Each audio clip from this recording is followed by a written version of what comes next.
Знаете, я скучаю по тому времени, когда мы в комьюнити PES по большей части волновались только за лицензии в нашей игре. Если вы вспомните там 2018, 2019, 2017 года, мы по большей части говорили не столько об игре, сколько о ее предстоящих лицензиях. Рассуждали, кто может появиться и как было бы круто, если бы появилась та или иная команда. Однако, время не стоит на месте, Konami так или иначе нас радовали какими-то новостями по лицензиями, однако все меньше и меньше они стали радовать нас новостями по игре, а потом уже и самой игрой тоже.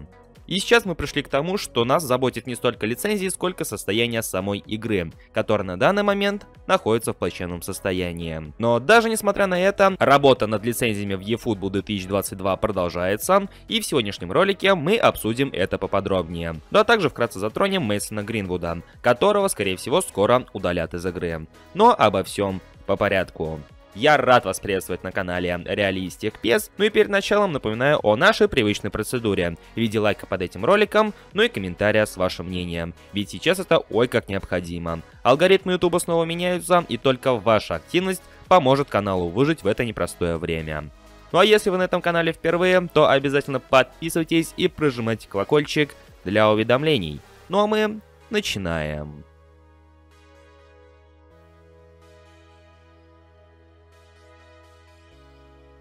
Несмотря о том, что Konami уже объявили о новом соглашении, я начну издалека, поскольку эта новость тянется еще задолго до официального объявления. Человек, ответственный за соглашение Konami с Ассоциацией игроков MLS, о котором мы говорили еще летом, в своем твиттер-аккаунте невзначай объявил, что вроде как завершена еще одна сделка. Однако не уточнялось, между кем и когда они будут объявлены. Чуть ли не на следующий день, ну или через несколько суток, Konami и мексиканская лига BBA объявили о соответствующем соглашении, благодаря которому мексиканская лига появится в eFootball 2022 на эксклюзивной основе. И если верить официальному пресс-релизу, также это соглашение позволит Konami сканировать игроков и даже стадионы. Весь этот процесс по сканированию должен начаться летом 2022 года.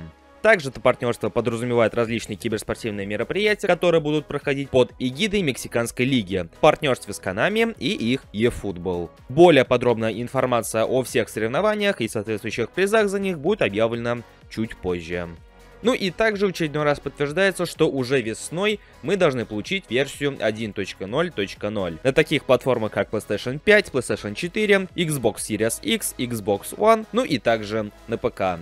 Что же касается мобильной версии на iOS и Android, то она должна появиться чуть позже, то есть не в то же самое время, что и версия 1.0.0, а немногим позже. И на самом деле сейчас говорить о лицензиях не особо-то и приходится, учитывая какие проблемы мы имеем с eFootball 2022 на данный момент. И проблема лицензии сейчас стоит не так остро, как это было пару лет назад. И я уверен, объяви Konami о подобном партнерстве в эпоху 19 части или же 20 части, реакция была куда более положительной и более оптимистичной. Однако, на данный момент мы практически не имеем полноценную игру, но так или иначе, Konami продолжает свою работу по завоеванию новых лицензий.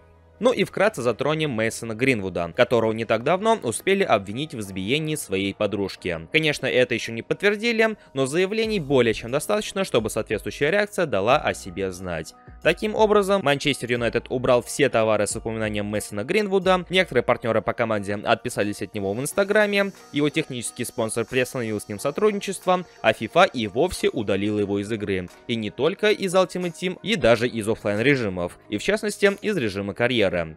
Нетрудно догадаться, что рано или поздно подобная реакция должна последовать и от Konami, учитывая, что Манчестер Юнайтед является их партнером. Поэтому, ребята, если вы не имеете у себя мораль и играете в онлайн, а в частности в мобильную версию PES, то как можно скорее заберите Гринвуда в свою команду, пока его не удалили из базы данных. А если останется, то будет чем кичиться.